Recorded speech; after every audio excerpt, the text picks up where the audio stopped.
Kalian ingat kan mereka masing-masing.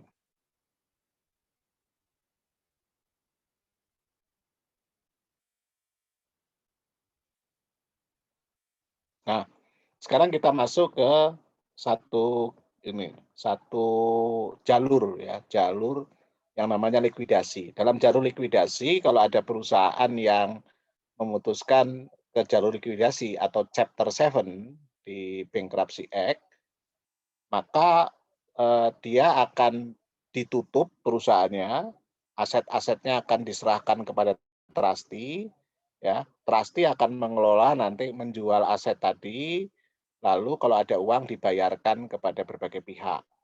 Nah itu itunya, polanya. Nah ini lebih murah dan lebih cepat daripada Chapter 11, karena prosesnya langsung selesai. Tapi mungkin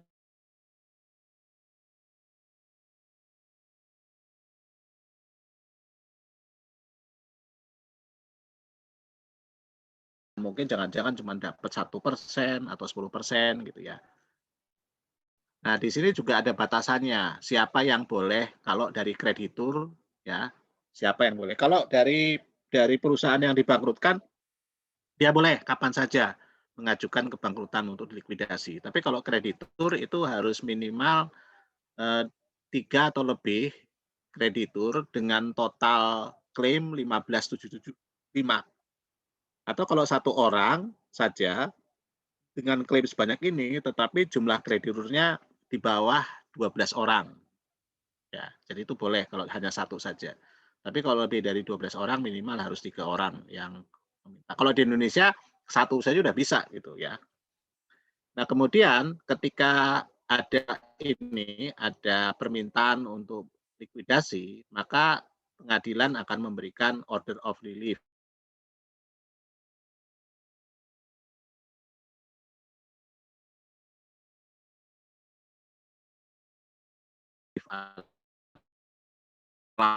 Atau menyatakan sebaliknya.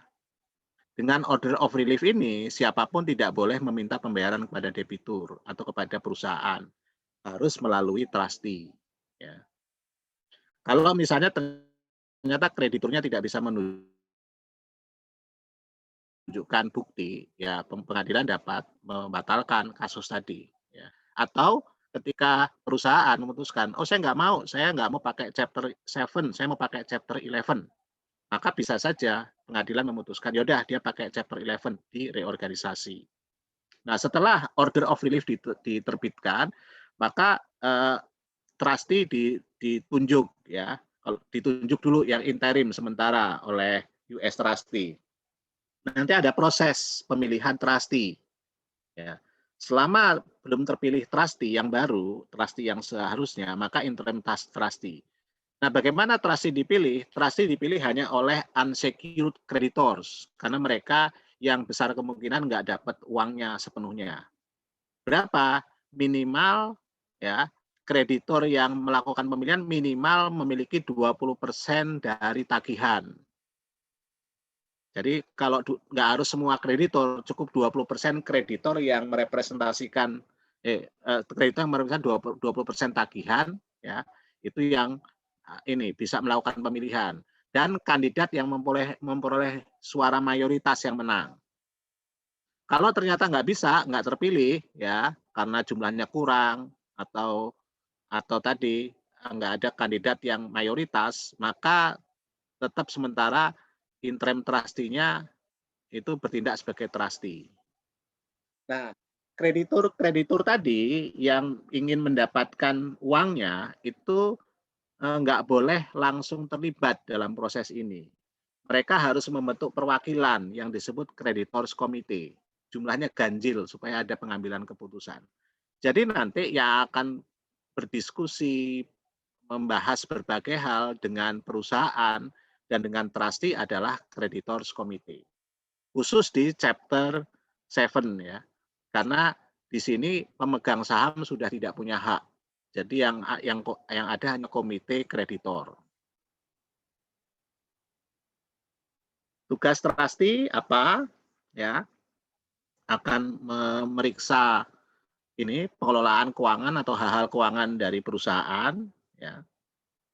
kemudian menyediakan informasi terkait dengan perusahaan dan administrasinya kepada berbagai pihak, memeriksa setiap klaim dan menolak jika klaimnya tidak benar, lalu menyediakan laporan periodik dan ringkasan operasi, termasuk catatan atau laporan penerimaan dan pembayaran, atau informasi lain yang dibutuhkan jika mereka memang diizinkan untuk melakukan bisnis pada perusahaan tadi dan melaporkan laporan akhir. Nah, ketika trustee sudah terbentuk, maka semua harta yang disebut estate, harta dari perusahaan, itu diserahkan kepada trustee. Nanti trustee lah yang menjual semua harta tadi jadi cash dan mendistribusikan uangnya kepada berbagai pihak berdasarkan prioritasnya dan disetujui oleh pengadilan. Jadi trustee nggak bisa sembarangan. Dia harus tahu siapa yang harus dibayar duluan dan itu harus setujui pengadilan. Nah, dalam proses likuidasi, siapa yang dibayar duluan ini menarik ya. Kalau di Indonesia namanya hak mendahului.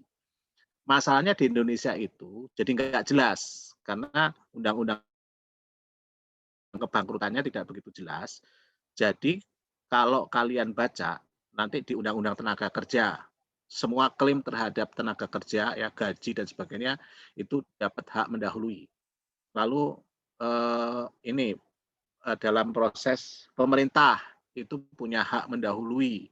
Kemudian perbankan juga yang memberikan kredit punya hak mendahului. Jadi undang-undang perbankan ada hak mendahului. Jadinya pusing gitu, nggak jelas gitu. Nah kalau di Amerika Serikat gampang, mereka di Bankruptcy Reform Act-nya sudah ada. Dan ini harus yang kalian hafalkan. Karena saya rasa kalau nggak ada ketentuan sama aturan, ya kita bisa pakai yang di sini. Ya, nih. Yang pertama adalah setiap pinjaman atau tagihan yang ada jaminannya, maka itu yang duluan. Tapi hanya dari uang hasil jaminan. Seberapapun itu. Kalau jumlahnya melebihi, ya dia dapat semua. Kalau ternyata jaminannya dijual, ternyata hanya bisa menghasilkan separuh, ya dia dapat separuh saja.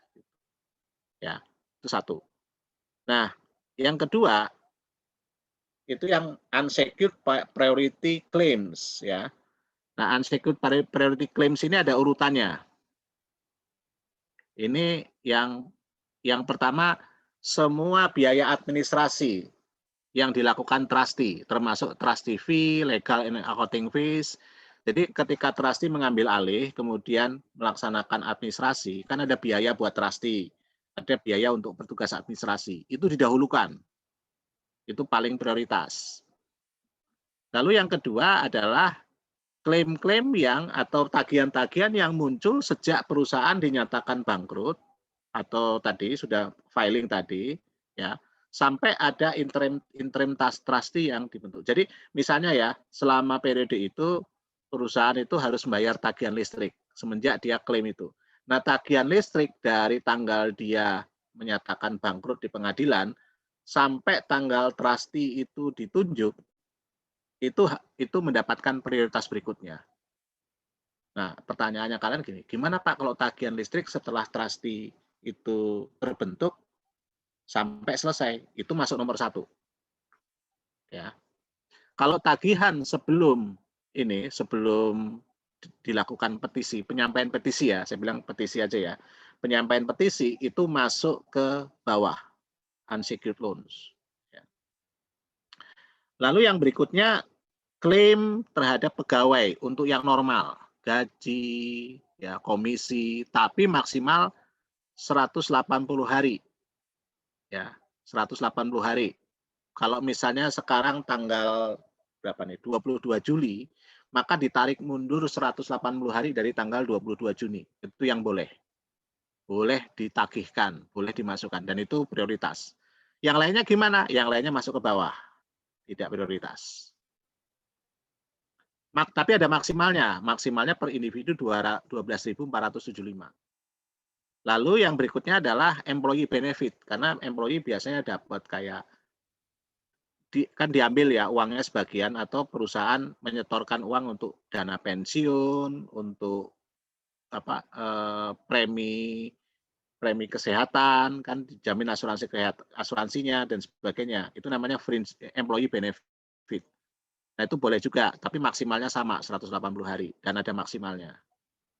Lalu dalam prosesnya perusahaan mungkin punya kontrak seperti pada saat itu beli barang atau nyewa yang lainnya, tapi barangnya itu atau dia berjanji ya, tapi belum di-deliver gitu. Jadi ada utang kepada pihak lain dalam proses bisnis normal ya. Nah, itu sampai 2775 itu dianggap sebagai ini yang masuk ke priority. Sisanya masuk ke bawah. Lalu yang terakhir adalah dari pemerintah. Jadi berbagai pajak pemerintah itu dari 1 sampai 4 tahun sebelumnya, agak panjang. Ya, ini juga dimasukkan di sini. Sisanya masuk mana? Sisanya ini yang dilaporkan tepat waktu dapat duluan, yang dilaporkan buktinya yang dilaporkan tidak tepat waktu belakangan.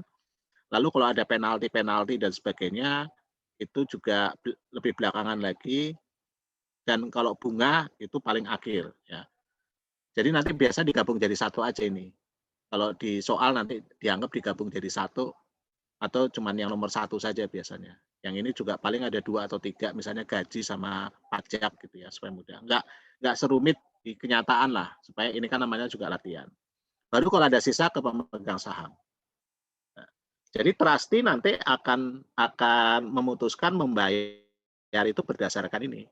Nah, bagaimana kalau misalnya ternyata ini bisa dibayar ya, ini bisa dibayar. Pas masuk ke 3, itu tagihan di sini totalnya 10.000. Uangnya hanya ada 2.000.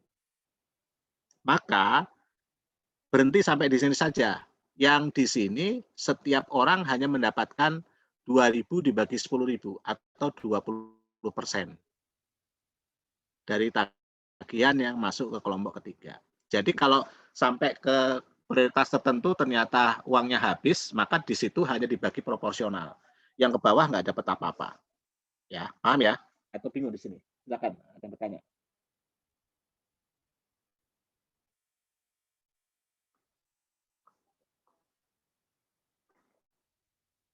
Nggak ada ya? Oke, saya lanjut. Sekarang kita ambil satu kasus. Jadi di sini Camp Corporation itu mengalami kerugian yang besar di 2016 dan awal 2017. Sehingga pada bulan Juli banyak tagihannya yang tidak dapat dibayarkan. Ya, kemudian ada tagihan ya, satu tagihan tidak bisa dibayarkan ke bank. Maaf, ada accounts payable nggak bisa dibayarkan, kemudian accounts receivable-nya dijadikan jaminan terhadap utang bank yang jatuh tempo. Para kreditor nggak setuju untuk memperpanjang kredit ini atau mengubah. Jadi mereka bilang nggak mau, pokoknya ya udah kalau kayak gitu saya mau dibayarkan semua. Karena Camp nggak punya uang, dia memutuskan ke pengadilan minta untuk dibangkrutkan ya. Jadi voluntary dia. Dan langsung chapter 7 di ini. Nah, pada saat tanggal 1 Agustus itu diketahui neracanya sebagai berikut. Ya. Kalau kalian lihat di sini ada cash, ini pada historical cost ya, 89.000 totalnya, long term asset 91 sehingga total aset 180. Total utangnya 167. Jadi sebenarnya masih ada. Walaupun rugi, itu stockholder equity-nya nggak defisit, masih positif 13.000. Return earning-nya defisit, tapi stockholder equity-nya masih ada saldo 13.000.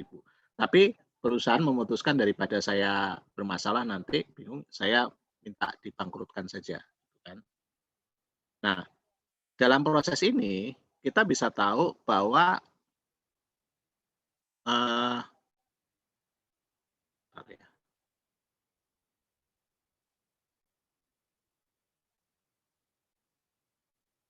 nah, Mortgage, ada mortgage yang di sini kalau kita lihat, maaf ya, lihat neracanya, ada mortgage 50.000 dan interest payable ada 5.000 dari mortgage, itu dijamin oleh land and building. Ya, land and building. Land and building di sini book value-nya 15 tambah 40, 55. Kemudian semua resiko, ingat tadi ada receivable yang dijaminkan ke bank untuk loan ya. Bank loan-nya kita lihat di neraca, notes payable bank 25.000. Ditambah ada bunga yang terutang 2.000. Jadi 27.000 dari itu. Kemudian diperkirakan, ini perkirakan aja ya, diestimasikan nanti marketable securities akan terjual dengan angka 27.000, account receivable 22.000, inventory 55.000, land and building 60.000, equipment 12.000. Oke, totalnya 15.000. Nah, karena administrasinya berpindah dari perusahaan ke trustee, maka trustee harus membuat pembukuan, trustee accounting. Jadi berdasarkan data ini, maka dibuatlah pembukuan awal. Semua aset dimasukkan berdasarkan book value-nya. Liabilities juga dicatat berdasarkan book value-nya. Oke. Sisanya owners equity saja yang berubah. Tidak ada lagi stockholders equity sama retained earnings, tapi menjadi estate equity. Di sini bedanya. Ya. Jadi ini pembukuannya dari trustee. Sampai di sini ada yang bertanya? Ini angkanya diambil dari neraca ya, semuanya dimasukkan ke sini.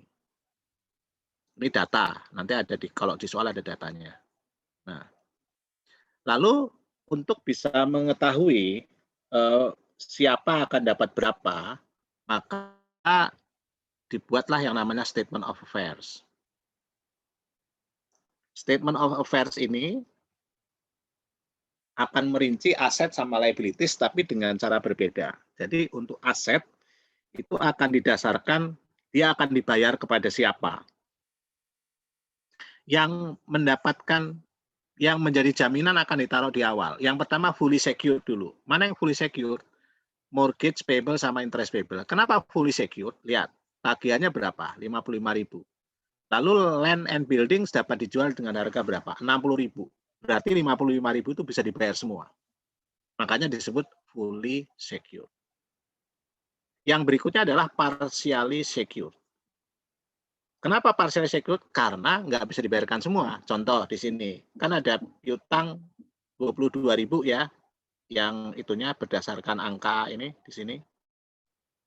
Nah, piutang hanya bisa ditagihkan net receivable value 22.000. 22.000. Sementara itu untuk jaminan notes payable 25 ditambah interest 2.000, 27.000. Jadi ini hanya bisa dibayarkan 22.000 dari 27.000. Makanya disebut partially secure. Ini dulu ya, kalian harus paham nih. Di sini book value-nya dari masing-masing aset ini. Di sini perhitungannya apakah dia fully secured atau partially secured. Kalau fully secured dan ada sisa, maka sisa uangnya akan ditaruh di kolom paling kanan. Ini adalah uang yang akan tersedia untuk unsecured creditors. Di sini, karena uangnya cuma 22.000 dari 27.000, tentu nggak ada sisa, makanya 0. Lalu yang paling bawah adalah untuk unsecured priority dan unsecured creditors. Ya, priority dan unsecured. Cash, marketable securities, inventory, dan sebagainya. Dari mana angkanya? Dari net realizable value di sini. Ya, itu angkanya. Nah, di total. Ya, di total di kolom paling kanan dapat 82.000.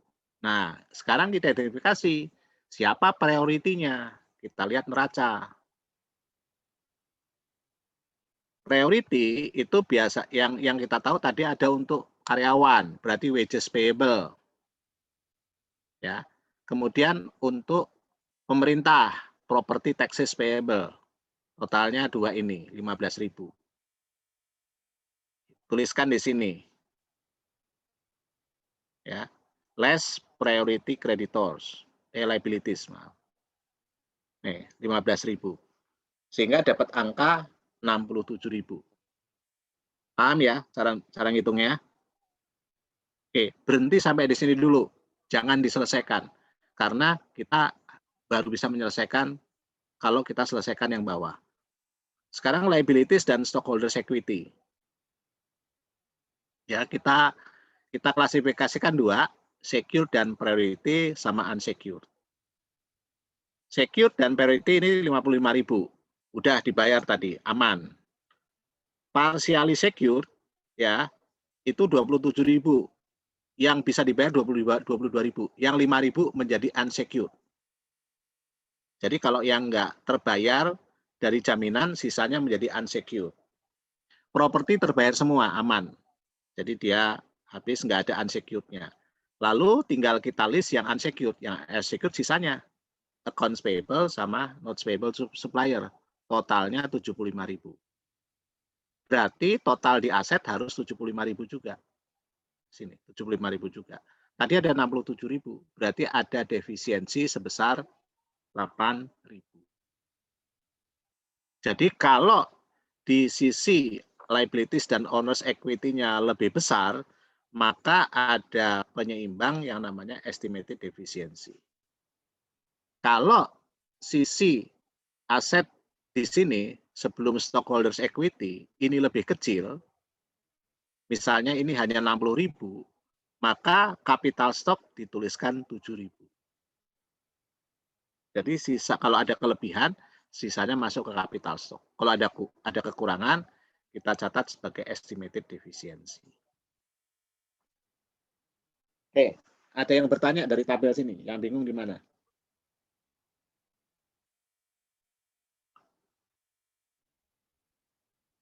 Izin bertanya. Adinda dulu silakan. Ya, silakan. Siapa yang duluan silakan? Izin bertanya Pak. Berarti kan kalau semisal klaimnya itu cuma 400.000, sedangkan berhenti di unsecured non priority, berarti bawah-bawahnya itu udah nggak ada alokasinya atau gimana ya Pak ya? Dia bisa dapat tapi hanya sebagian. Tergantung dari sisa cash-nya. Semisal Nanti ada contoh di bawah ya. Sekarang ini kan baru ngitung-ngitung dulu. Jadi di sini sebenarnya gini, dari unsecured kalau hitungan yang ditulis pada angka awal ini, yang statement of affairs per 1 Agustus ini, ketika si trustee mendapatkan uang-uangnya, jadi dia dari hitungan ini akan ada tagihan sebesar 75.000 yang unsecured, tapi nanti cash yang tersedia hanya 67.000. Itu kira-kira bahasanya. Ya. Jadi 67.000 nanti dibagi ke mereka ini pro rata. Caranya gimana? Kita hitung persentasenya. 67 dibagi 75 dapat persentase, udah dikalikan. Bagian dia siapa? Oh 1.000. Udah sekian persen kalikan 1.000. Bagian orang lain berapa? 5.000. Angka persentase kalikan 5.000. Paham ya? Iya Pak. Oke, silakan tadi siapa lagi? Izin bertanya Pak.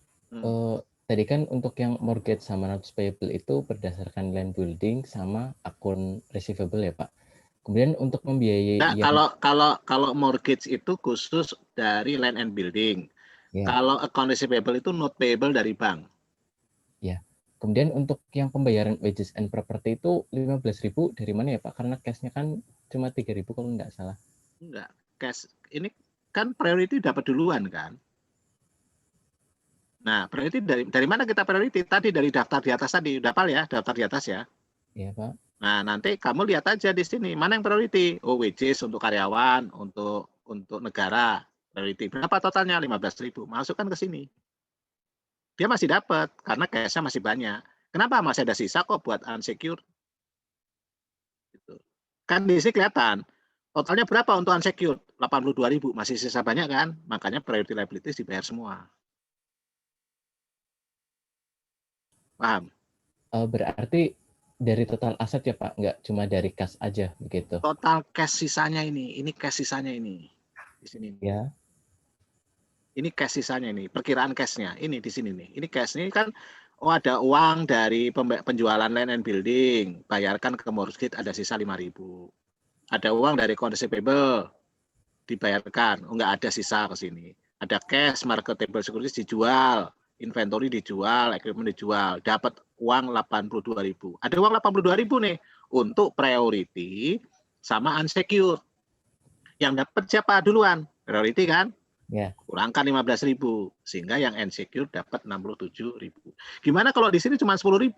Ya udah selesai di sini. 10.000 udah selesai. Priority liabilities dapat 10.000 selesai udah. Oke, siap Pak, paham Pak. Terima kasih. Ya. Oke. Siapa lagi ada yang tanya? Oke. Kalau sudah, tadi kan ini ya, si trustee sudah melakukan pembukuan awal nih. Paham ya? Ini pakai angka di neraca ya, bukan di statement of affairs, di neraca. Paham? Ya, dimasukkan aja ke situ. Ini pembukuan awal. Nah, si trustee akan melakukan proses-proses penjualan tadi. Yang di sini, ini angka perkiraan di awal periode, bukan angka realisasi. Oke.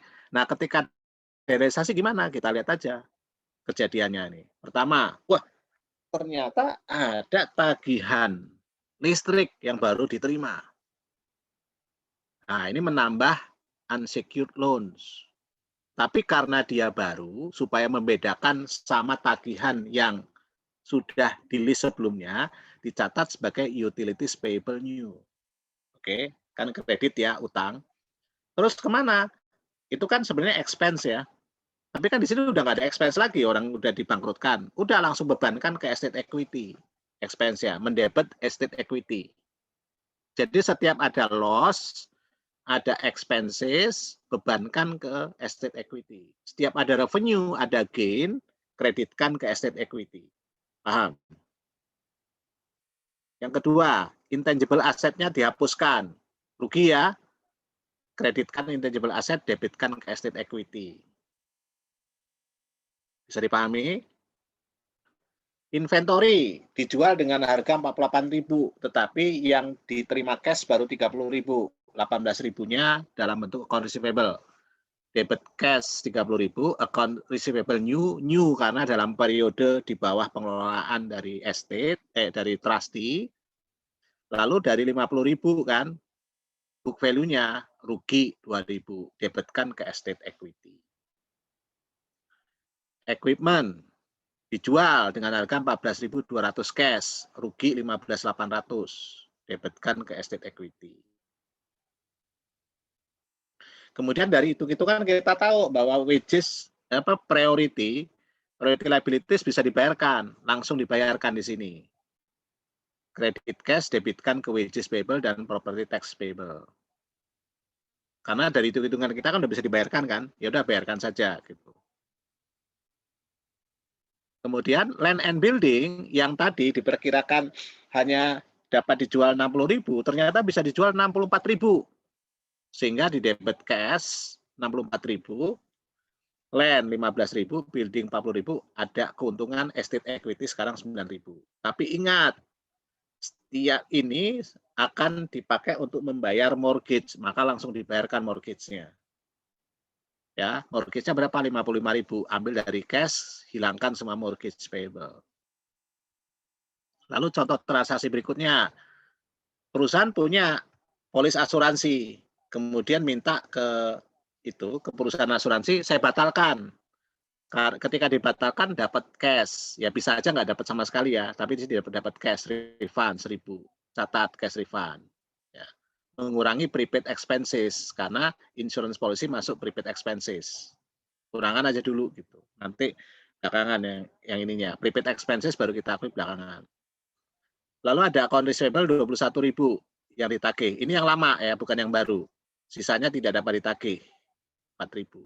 Tapi ingat account receivable yang 25.000 ini untuk ke bank, notes payable bank. Ya, kurangkan dulu interest payable 2.000, kan ada bunganya 2.000.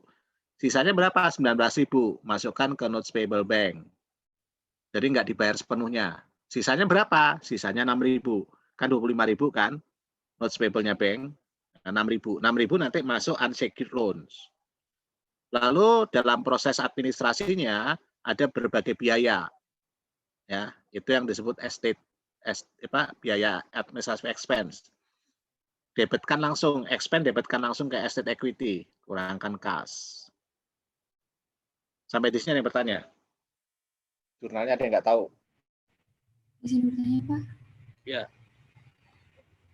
Yang jurnal nomor 8 itu kan akun receivable-nya kan lama.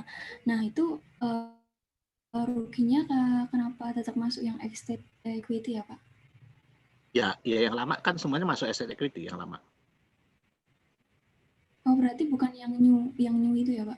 Yang new enggak dong. Yang new itu kan nggak mungkin nggak tertagih itu. Kan dia baru, pasti bagus nanti penagihannya. Jangan dicampurkan, makanya ada tulisan new sama enggak gitu. Yang new itu pasti semuanya aman semua.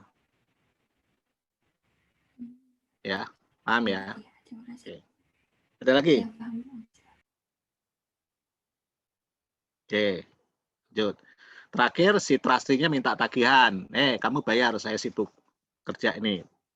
Dia nagih 2.000. Debitkan kan expenses ya, debitkan ke estate equity. Karena belum dibayar ke trustee fee payable. Nah, yang penting di sini ada 2 akun cash yang pertama. Karena di akun cash ini kita bisa tahu berapa kas masuk, berapa kas keluar. Saldo awalnya 3.000, lihat nanti di neraca, lalu ada penjualan inventory, ya, refund dan sebagainya, lalu ada pembayaran, priority liabilities, mortgage tadi dibayarkan, bank notes dibayarkan, ada administrative expense 3.000 dibayarkan. Sehingga saldonya 39.200 ke saldo akhir bulan. Kemudian yang kedua di estate equity-nya ada saldo awal 13.000, ingat kemarin masih positif ya. Lalu ada pencatatan berbagai ini, expenses sama kerugian ini. Lalu ada satu keuntungan 9.000, akhirnya saldonya jadi defisit. Ya, sekarang saldonya defisit, debit 11.300. Nah, dengan 2 data ini kita bisa membuat 2 laporan ini. Laporan pertama adalah laporan terkait dengan penerimaan dan pengeluaran kas. Penerimaan dan pengeluaran kas. Saldo awal ditambah penerimaan kas di total, lalu dikurangi pengeluaran kas di total sehingga dapat saldo akhir. Ini gampang kan, tinggal ngambil dari akun kas tadi. Yang kedua, agak sedikit jelimet tapi nggak susah, itu dari akun estate equity. Saldo awal, ya, kemudian dikurangi berbagai ini, ada net loss-nya dari penjualan ini schedule-nya dibuat di bawah, dari account receivable rugi 4.000, ya. Dari inventory rugi 2.000, dari land and building untung 9.000, dari equipment rugi 15.800, dari intangible asset rugi 6.000, sehingga netnya rugi 18.800. Lalu ada liability of utilities discovered, expenses, ya, expensesnya ada 3, dari itu biaya listrik yang baru ketemu, administrative expense sama trustee fee, masukkan. Sehingga ada net decrease 24.300. Saldo akhirnya 11.300. Ini diingat tuh ya, angka ini diingat nih. Oke. Nah, habis itu kita bisa membuat laporan yang terakhir, neraca. Ya, laporan yang berikutnya, neraca. Neraca ya buat aja. Ini masih berdasarkan book value semua ya. Book value semua ini sisanya. Ya, yang belum terjual marketable securities sama account receivable yang baru tadi yang ditatanyakan tadi. Ada di sini nih. Prepaid expenses masih sisa 3.000 karena baru dikurangi 1.000. Lalu yang sisanya ini ya sebagian besar adalah unsecured kecuali trustee fee. Kenapa? Ingat, semua biaya terkait dengan trust fee jadi priority. Jadi yang priority tinggal 1 nih. Ya, tinggal trustee fee payable 2.000. Sisanya unsecured semua. Kemudian ada defisit 11.300. Nah, ini yang namanya statement of realization and liquidation. Ini agak sedikit susah, tapi nggak susah banget. Kalian ikuti saja. Yang pertama ada 2 kolom besar. Ini book value semua. Ya, ini book value semua. Ini berdasarkan cash-nya, realization-nya. Jadi Di awal tanggal 1 Agustus, asetnya apa saja? Daftarkan di sini. Ya. Asetnya apa saja? Kecuali cash. Marketable security, account receivable, inventory, prepaid expenses, lain. Ini saldo awal 1 Agustus ya. Lalu ada aset baru, account receivable new, 18.000, masukkan di sini. Ya, ini dijumlah yang aset lama sama aset baru. Oke. Kemudian dari aset ini berapa hasil penjualannya? Ini hasil penjualannya, bukan book value-nya. Account receivable dapat uang 21.000, inventory 48.000, prepaid expenses dapat uang 1.000, land and building 64.000, equipment 14.200, intangible 0, sehingga total uang yang diperoleh 148.200. Dengan demikian, sisanya berdasarkan book value apa saja yang masih ada? Marketable securities 7.000 ini, lalu prepaid expenses dari 4.000, 1.000 sudah hilang, ya, tinggal 3.000, dan account receivable new. Totalnya 28.000. Ini masih berdasarkan nilai book value yang ada di sini, ya, dipindah ke sini semua. Paham yang itu? Ya, jadi ini book value, ini realisasi kas, ini sisa book value. Kemudian liabilities. Liabilities, ini sama liabilities, kalau liabilities agak enak. Ini liabilities book value semua. Daftarkan di sini. Ya, 167. Lalu ada liabilities baru, ada 2. Yang pertama dari utilities, yang kedua dari Trust TV. Masukkan di bawahnya. Kemudian ini yang dibayarkan. Yang dibayarkan adalah wages payable sama property tax priority sudah dibayarkan. Notes payable, interest payable terkait dengan ini interest payable-nya mortgage sama interest payable-nya notes 7.000 dibayarkan, ya. Lalu mortgage payable-nya 50.000 ini dibayarkan semua. Sehingga ini angka ini sama di sini dikurangi pembayaran ini akan menghasilkan angka di bawah ini. Yang belum dibayarkan adalah accounts payable, note payable 6.000, ya. Tadi kan 25.000, tapi yang dibayarkan baru 19.000, jadi 6.000. Notes payable supplier, liabilities yang baru 5.000 sama 2.000, sehingga totalnya 78.000. Oke, yang terakhir untuk membalanskan ini terkait dengan income and loss supplemental items. Ada beban listrik baru. Sini semua expenses yang baru dimasukkan, ya. Di sini, terus ini net loss 24.300 yang saya minta kalian tadi suruh mengingat-ingat.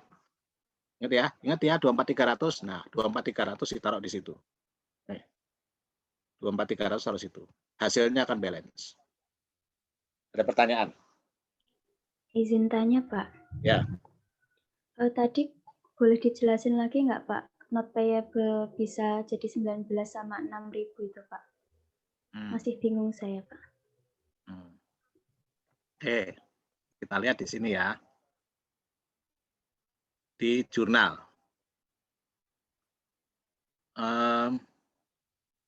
Account receivable yang 25.000 tadi, yang untuk jaminan notes payable, bisa ditagihkan. Berapa angkanya? Cashnya berapa? 21.000, ya. 21.000. 21.000 ini karena jaminan untuk notes payable, kita bayarkan ke notes payable.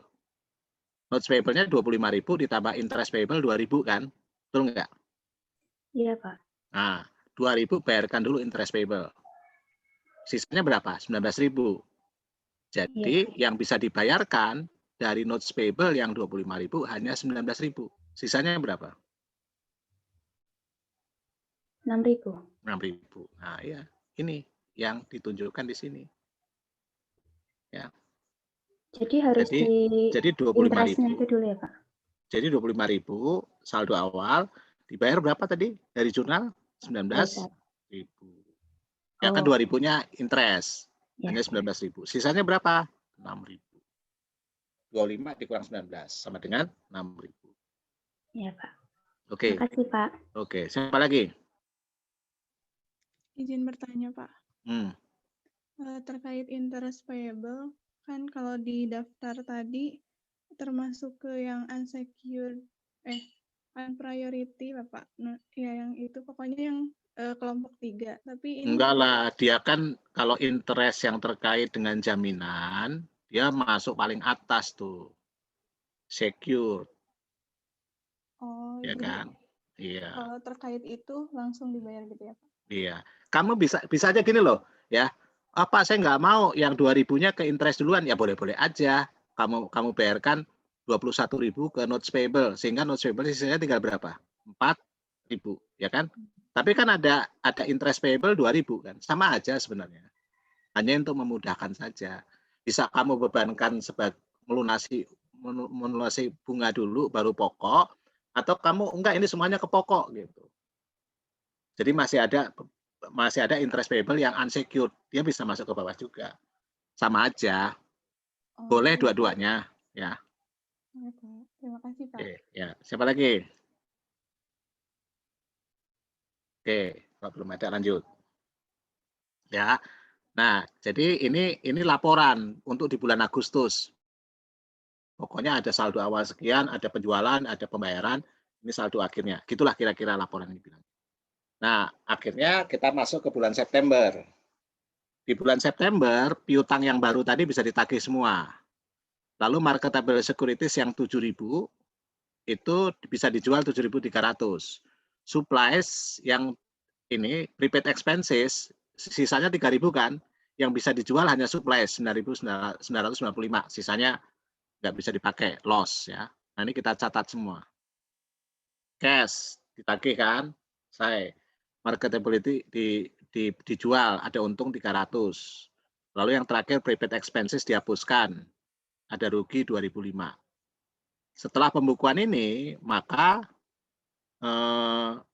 saldonya ya kalau kita bicara trial balance-nya akan ada cash 65495.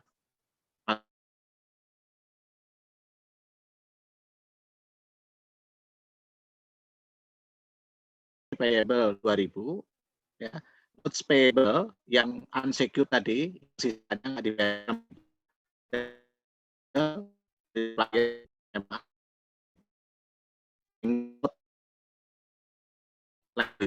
klaim 78.500.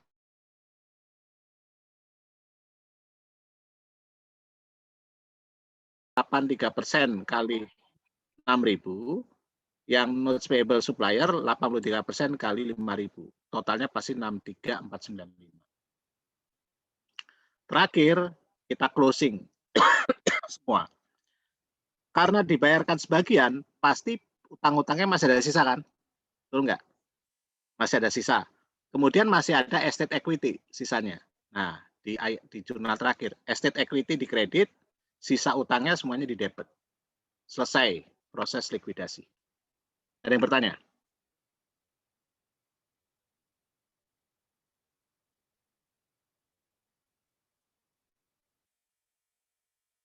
Oke ya, kalau nggak ada ya, saya nggak mau maju dulu, saya ingin kalian latihan dulu.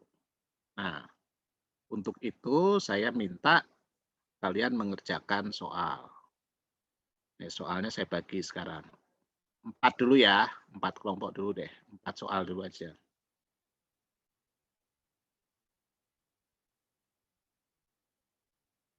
Yang pertama soal 3 dan 4 itu 1 orang ya. 3 dan 4 1 orang, soal 5 1 orang. Kemudian soal 18.2 1 orang. 18.3 1 orang. Dah. Selamat mengerjakan, tolong yang ditugasi dibantu ya. Kalian yang lainnya jangan diam aja, kalian juga ikut mengerjakan. Tapi kalau bisa kalian bikin kelompok kecil membantu, ngasih tahu, ngajarin dan sebagainya. Ini sekarang 11.15 di saya, kita ketemu jam 11.50 di grup di Zoom ini ya. Silakan, selamat mengerjakan.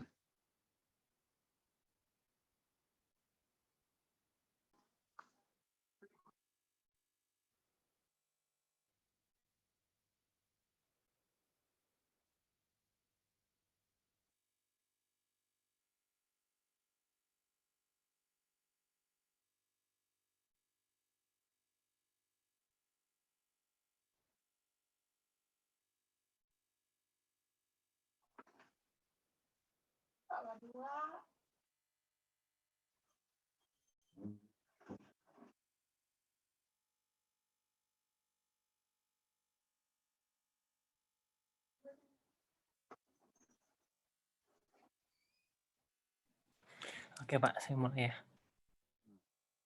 Pak, untuk yang 18.3 saya bingung harus ngerjainnya gimana Pak. Tapi 18.4-nya saya sudah. Bisa 18.4 dulu nggak Pak? Ya, boleh.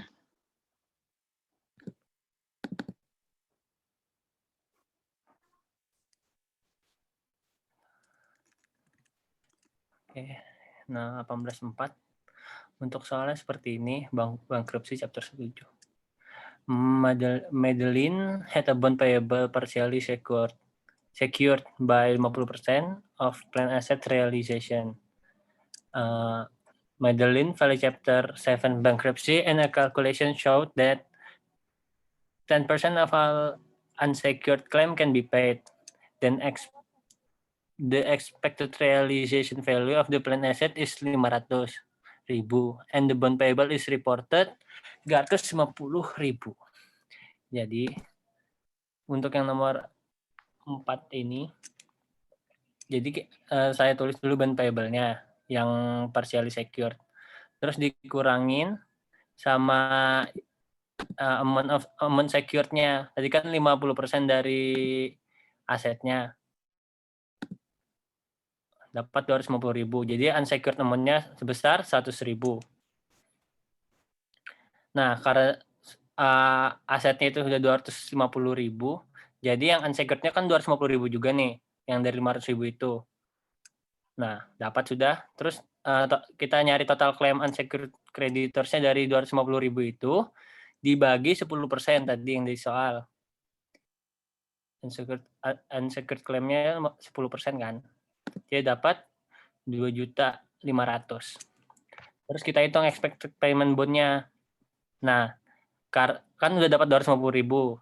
Terus ada dari 250.000 yang unsecured-nya kan bisa bayar bond juga. Tapi cara ngitungnya itu unsecured amount of bond yang sisa 100.000 dibagi sama unsecured creditors yang klaimnya, total klaimnya itu.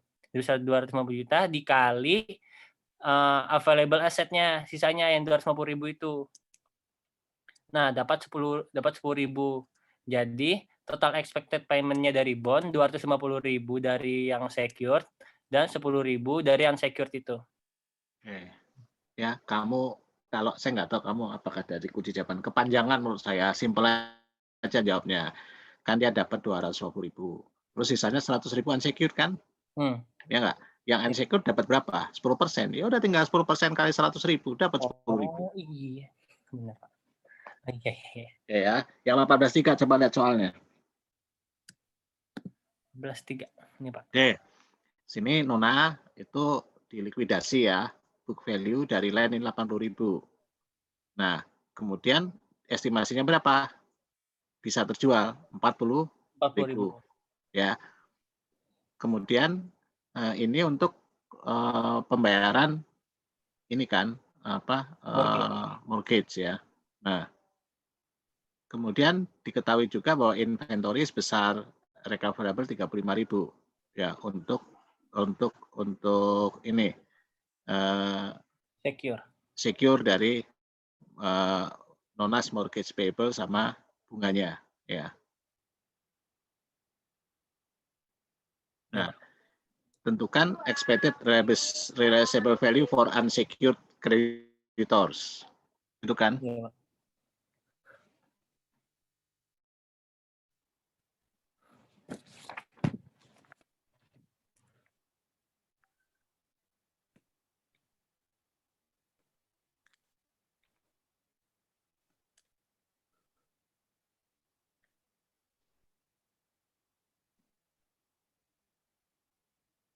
Nah, yang berlaku atau yang bisa untuk unsecured creditor yang mana? Yang fair value menurut saya, Pak. Bukan, kan ada aset tuh, land sama building. Itu untuk ini enggak? Untuk mortgage, untuk jaminan untuk mortgage tidak? Kalau menurut saya kan itu land and building, Pak, tapi kalau di soal itu kan inventory-nya. Iya, ya makanya inventory-nya aja. Berarti yang untuk unsecured loan, secured creditor yang mana? 40.000 aja. Oh. Sama sisa dari 35.000 kalau ada gitu. Ya. Iya, Pak. Oke. Ya, silakan yang berikutnya siapa? Presentasi. Kasih, Pak. Izin share screen, Pak. Ya.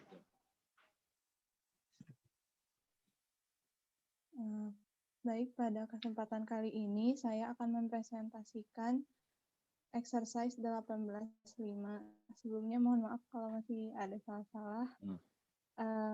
Jadi soalnya PT Keraton ini mengajukan untuk likuidasi karena chapter 7 di sini. Kemudian di sini ada financial report yang disiapkan oleh trustee. Nah, ditanyakan bagaimana pembagian cash yang tersedia ini 220.000 ke claims masing-masing. Nah, pertama saya tulis di sini cash available for distribution-nya tadi 220.000 yang ini.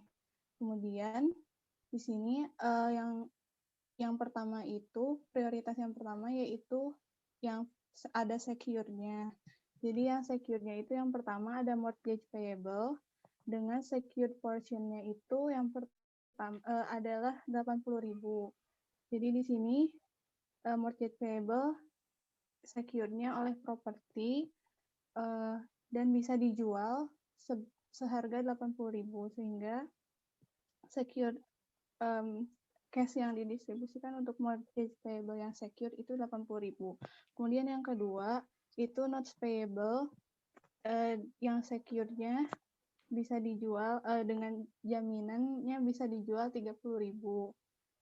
Sehingga di sini yang pertama itu kelompok pertama itu untuk notes payable secured 30.000 dan masih tersisa 110.000 untuk kelompok yang kedua yaitu unsecured priority claims. Di sini ada dua unsecured priority claims-nya, ada administrative expense untuk trustee dan ada salaries payable. Administrative expense-nya ini adalah 15.000, kemudian salaries payable-nya ini 10.000 sehingga total yang unsecured priority itu 25.000 dan masih tersisa untuk yang unsecured non priority-nya 85.000.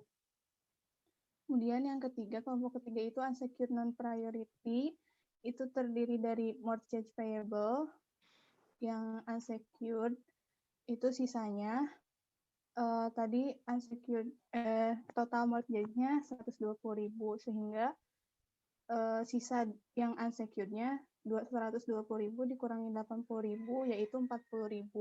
Kemudian not payable juga tadi yang secured-nya 30.000 sedangkan totalnya 90.000 sehingga yang unsecured-nya 60.000. Kemudian selanjutnya ada akun payable itu 20.000 dan interest payable itu 15.000. Sehingga total unsecured non-priority itu ada 135.000. Nah, karena ini tersedianya 85.000 dan claims yang tersisa itu ada 135.000, maka diproporsikan. Nah, jadi 85.000 dibagi 135.000 itu 0,63. Sehingga nanti dikalikan dengan sisa-sisa yang ini. Jadi didapat distribusi dari cash-nya. Yang pertama untuk mortgage payable itu 80.000 secured portion. Kemudian notes payable secured portion itu 30.000. Unsecured priority claims itu yang tadi administratif dan salaries itu 25.000. Kemudian mortgage payable unsecured-nya berarti 40.000 dikali 0,63 itu 25.200, kemudian notes payable unsecured-nya itu 60 dikali 0,63 hasilnya 37.800, kemudian ada akun payable 20.000 dan dikali 0,63 hasilnya 12.600 dan interest payable-nya 15.000 dikali 0,63 itu 9.400. Jadi total cash distributifnya 220.000. Oke, Sekian. sip. Lanjut.